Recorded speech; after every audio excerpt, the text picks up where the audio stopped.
کہ میری مشکلات امت کی آنے والی مشکلات کے لیے حوصلہ کا باعث بنا کریں گی۔ تو بہرحال وہ مضمون نہیں تھا، مضمون یہ ہے کہ اللہ نے یہ 10 سال مشکلات میں رکھ کر، آزمائشوں میں رکھ کر اور تکلیفوں میں رکھ کر معراج کا واقعہ ترتیب دیا تاکہ میرے سونے محمد صلی اللہ علیہ وسلم کو صبر کا بدلہ ملے۔ اور صبر کا بدلہ کیا ہے؟ زیارت، اللہ کے دیدار کے ذریعے اللہ نے پھر صبر کا بدلہ عطا فرمایا۔ یہ ایک جواب تھا اس سوال کا کہ معراج کیوں کروایا گیا، کہ اللہ کے نبی صلی اللہ علیہ وسلم کو 10 سال مشکلات میں رکھا تو فرمایا میرے نبی، میرے محبوب، آپ نے میرے لیے کیا کیا نہیں برداشت کیا، آؤ میں آپ کے دل کو ذرا ٹھنڈک پہنچاؤں اپنے دیدار کے ساتھ، اپنی زیارت کے ساتھ۔ تو اور بھی جوابات ہیں کہ نماز کے لیے اللہ نے اہمیت بتانے کے لیے، نماز کا حکم معراج میں ہی آیا ہے نا، تو اس لیے اللہ نے اہمیت بتانے کے لیے کہ دیکھو میں جو یہ حکم دینے لگا ہوں اس کے لیے میں نے اپنے محبوب کو عرش پہ بلایا ہے، تو اس سے تم سمجھو کہ نماز کی کتنی اہمیت ہے۔ بہرحال اس کے لیے الگ انشاءاللہ ایک جمعہ ہم رکھیں گے کہ یہ تحفہ ہے معراج کا، اس کے ساتھ ہونا کیا چاہیے تھا اور ہم کیا کر رہے ہیں۔ تو یہ 2-3 سوال عرض کر دیے، بلکہ شاید اتنے ہی آج ہو سکے۔ قرآن حکیم میں جو 2 جگہ آئی ہیں وہ میں آج آخر میں عرض کر دیتا ہوں۔ جو مسجد حرام سے مسجد اقصی تک کا حصہ ہے اس کو کہتے ہیں اسراء۔ یہ 2 باتیں اور ذہن میں رکھ لیجئے تاکہ جب واقعہ ہم شروع کریں گے تو یہ ساری باتیں ذہن میں رہیں گی، تو واقعہ صحیح کھل کر سامنے آئے گا۔ مسجد حرام سے لے کر مسجد اقصی تک یہ حصہ جو ہے اس کو کہتے ہیں اسراء، اور قرآن نے یہ لفظ استعمال کیا سبحان الذی اسرا۔ اور اسرا جو ہے یہ کہتے ہیں رات کو کے چلنے کو، رات کو جو چلا جائے نا اس کو عربی میں اسرا کہتے ہیں، اسرا۔ قرآن حکیم میں حضرت موسیٰ علیہ السلام تسلیم کے بارے میں بھی ہے کہ ان کو بھی حکم ہوا تھا کہ فسری بعبادی لیلا، کہ میرے بندوں کو یعنی بنی اسرائیل کو لے کر رات کو چل دینا، وہ ایک مرحلہ آیا تھا ان کی زندگی میں۔ اور مسجد اقصی سے لے کر آسمانوں کی طرف جو حصہ سفر کا حصہ ہے اس کو کہتے ہیں معراج، اور معراج عروج سے بنا ہے، اور سیڑھی کو عربی میں معراج کہتے ہیں، سیڑھی نہیں ہوتی اس کو معراج کہتے ہیں، اوپر چڑھنے کا ذریعہ۔ تو اس پورے سفر کو معراج کہتے ہیں جو بیت المقدس سے لے کر عرش معلی تک ہے اس کو۔ قرآن حکیم کی جو آیت خطبہ میں پڑھتا ہوں اس میں پہلے حصے کا صرف تذکرہ ہے، اس میں معراج کے اگلے حصے کا تذکرہ نہیں ہے، صرف مسجد حرام سے لے کر مسجد اقصی تک کا جو حصہ ہے وہ اس میں تذکرہ ہے، اور جو باقی حصہ ہے بیت المقدس سے لے کر عرش معلی تک، رؤیت باری تعالیٰ تک، اللہ کے دیدار تک کا جو حصہ ہے، وہاں سے جو ہم کلامی ہوئی ہے، وہاں سے جو تبادلہ خیالات ہوا ہے، تبادلہ تحفظات ہوا ہے، اس کا ذکر کسی حد تک قرآن حکیم کی سورت والنجم میں ہے 27ویں سپارے میں، اور باقی تفصیلات ساری جو ہے وہ حدیث میں ہے۔ اور رسول کریم صلی اللہ علیہ وسلم کا ایک لفظ ہے حدیث میں آیا ہوا ثم عرج بی، کہ پھر مجھے اوپر لے جایا گیا،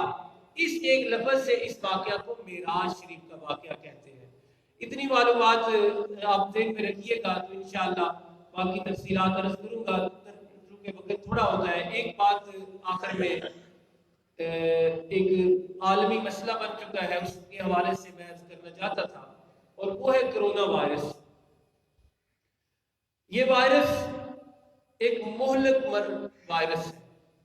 اس نے بڑا خوف پھیلایا ہوا ہے پوری دنیا میں، اور چین سے کہنے والے کہتے ہیں کہ چین سے یہ چلا ہے، اور اب 60 بلکہ 90 کے قریب 60 90 کے قریب ملکوں کو متاثر کر چکا ہے۔ ہمارے پاکستان میں بھی اس کے کیس تصدیق ہو چکے ہیں اور پوری دنیا میں ایک خوف کی فضا بنی ہوئی ہے۔ اٹلی بھی انہوں نے مکمل لاک ڈاؤن کر دیا، سعودیہ کو بھی کرنے لگے ہیں۔ پاکستان میں آج کی خبر یہ ہے کہ پنجاب میں میڈیکل ایمرجنسی نافذ کر دی گئی ہے، 1 کھرب کا فنڈ بنایا گیا ہے اس کے علاج وغیرہ کے لیے۔ سندھ میں 2-3 مہینوں کے لیے تعلیمی ادارے بند ہو چکے ہیں، یعنی اس کے یہ خوف کی ایک کیفیت بن چکی ہے۔ تو اس سلسلے میں قرآنی آیات کے تحت 2 باتیں سمجھ لیجیے۔ ایک یہ کہ قرآن حکیم میں آیا ہے کُلًّ یُصِیبَنَا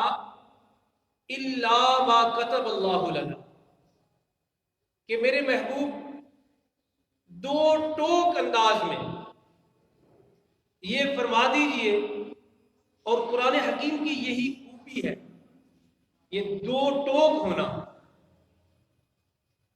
دوگلی بات نہیں، 2 ٹوک ہونا۔ یہ ایسی خوبی ہے کہ کئی کافر مسلمان ہوئے ہیں اس کی وجہ سے۔ انہوں نے جب دیکھا کہ اتنی قطعیت کے ساتھ اتنی 2 ٹوک بات کرتا ہے قرآن، کہ اگر یہ کسی اور کی کلام ہوتی نا کسی بندے کی، تو وہ شک والی بات کرتا ہے، بھائی یہ بھی ہو سکتا ہے، بھائی یہ بھی ہو سکتا ہے، بھائی یہ بھی ہو سکتا ہے۔ لیکن اس نے تو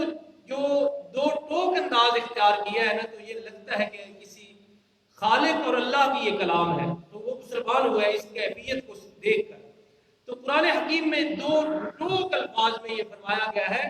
لَن يُصِیبَنَا إِلَّا مَا كَتَبَ اللَّهُ لَنَا، کہ ہمیں کوئی مصیبت بھی نہیں پہنچے گی مگر وہی كَتَبَ اللَّهُ لَنَا، جو اللہ نے ہمارے لیے لکھ دی ہے۔ اس لیے گھبرانے کی ضرورت کوئی نہیں، پریشان ہونے کی ضرورت نہیں، افراتفری مچانے کی ضرورت نہیں، خاص کر اسلامی ممالک میں اور خاص کر مسلمانوں کو اس طرح جیسے بندے کا تہا نہیں نکل جاتا، اس طرح کی ضرورت کوئی نہیں ہے۔ اللہ نے جو لکھا ہے وہی ہونا ہے۔ ہاں دوسری بات وہ بھی قرآن حکیم کی روشنی میں ہی سمجھیے کہ احتیاط جو ہے یہ بھی اسلام کا مزاج ہے، احتیاط بھی اسلام کا حکم ہے۔ اللہ کے نبی صلی اللہ علیہ وسلم نے فرمایا، اور سے سن لیجئے اور ہمیشہ کے لیے یاد رکھیے اگر پہلے نہیں سنا، آپ نے فرمایا کہ کوئی بندہ اگر رات کو دودھ پیتا ہے اور دودھ پینے کے بعد وہ کلی کر کے نہیں سوتا، دانت صاف کر کے نہیں سوتا، پھر اس کے دانتوں کو کوئی مسئلہ بن جاتا ہے، تو آپ نے فرمایا اس کو قدرت کو پھر نہیں کوسنا چاہیے کہ اللہ میرے نال کی جگہ ہے، پھر اس کو اپنے آپ کو کوسنا چاہیے کہ اس نے یہ احتیاط کیوں نہیں کی، اس نے یہ پرہیز کیوں نہیں کی۔ اسی طرح آپ نے ایک اور موقع پہ بھی ارشاد فرمایا، غالباً مفہوم اس کا یہ ہے کہ اگر جانوروں کے باڑے میں کوئی بندہ سوتا ہے اور اس کے جانور اس نے صحیح باندھے ہوئے نہیں ہیں، رسیاں ان کی مضبوط نہیں کی، ان میں سے کوئی جانور کھل جاتا ہے اور وہ اس کے سوئے ہوئے کو پاؤں پہ یا ہاتھوں پہ کاٹ لیتا ہے، تو فرمایا اس میں بھی اس کو قدرت کو یا اپنے نصیبوں کو کوسنے کی ضرورت نہیں ہے، کیوں نہیں اس نے احتیاط کی۔ تو یہ 2 باتیں میں نے اس لیے عرض کی کہ احتیاط اسلام کا بھی تقاضا ہے، اسلام سمجھاتا ہے احتیاط کرو۔ تو میڈیکل کی لیبارٹریز اور میڈیکل کے شعبے میں جو لوگ احتیاطی تدابیر بتا رہے ہیں وہ ضرور اختیار کرنی چاہیے، لیکن قرآن حکیم کی دوسری آیت جو میں نے آپ کے سامنے پیش کرنی تھی اس کو بھی سمجھ لیجئے۔ وہ 5ویں سپارے میں فرمایا اینما تکونوا یدرککم الموت ولو کنتم فی بروج مشیدہ، کہ لوگوں جب آنی ہوئی نا موت، جب طے ہو کہ اللہ کی طرف سے تیر اجل کا چل پڑا، تو وہ تمہیں لگ کے رہے گا۔ وَلَوْ كُنْتُمْ فِي بُرُوجٍ مُشَيَّدَةٍ، اگرچہ تم ہوئے مضبوط قلعوں میں، تو وہ وقت جو ہے مصیبت ہو چاہے آزمائش ہو یا موت ہی کیوں نہ ہو، وہ آ کے رہنی ہے، اس نے کوئی نہیں ٹلنا۔ اذا جاء اجلهم لا يستأخرون ساعة ولا يستقدمون، جب وہ آتی ہے تو پھر ایک لمحہ بھی نہ پہلے آتی ہے نہ بعد میں آتی ہے۔ تو یہ ایمان مضبوط رکھیے ان آیات کی روشنی میں، گھبرانے کی ضرورت نہیں مسلمانوں۔ اور جو کافر ہے وہ بھی آپ نے دیکھا خود کہ چائنا کا صدر مسجد میں باقاعدہ آیا ہے، اور اس نے بھی یہ ہدایات وہاں سے لی ہے کہ آخر، اور یہ جو یہ لاک ڈاؤن کا تخیل آیا ہے، تصور آیا ہے نا، کنسیپٹ آیا ہے، یہ بھی اسلام کی وجہ سے آیا ہے۔ وہ حدیث پاک ہے، آپ صلی اللہ علیہ وسلم نے فرمایا ہے کہ جس علاقے میں وبا پھیل جائے وہاں کے رہنے والے وہاں سے باہر نہ نکلے۔ لیکن 14 صدیاں پہلے میرے محبوب نے کیا فرمایا تھا؟ آج یہی وہ کہہ رہے ہیں نا کہ اس مارکیٹ سے، وہ حرام جانوروں کے گوشت کی ہول سیل مارکیٹ تھی جہاں سے یہ نکلا ہے وائرس، وہاں سے لوگ باہر نکلے ہیں، اور وہاں سے لوگ جہازوں میں بیٹھے ہیں، ایئرپورٹ پہ آئے ہیں، تو ساری دنیا میں یوں پھیلا ہے۔ تو میرے محبوب نے کیا فرمایا کہ وہاں سے کوئی بندہ باہر نہ نکلے۔ دوسری ہدایت آپ نے یہ فرمائی کہ وہاں کوئی جائے نہ، باہر کا بندہ وہاں سے جائے نہ۔ یہ 14 صدیاں پہلے اللہ کے نبی صلی اللہ علیہ وسلم نے پالیسی دی تھی، اور اللہ کے لاکھ لاکھ اللہ کا شکر ہے کہ آج پوری دنیا اس کو تسلیم کرنے لگی۔ آج لاک ڈاؤن کا یہی مفہوم ہے کہ ہم یہاں سے باہر کسی کو نہیں جانے دیں گے،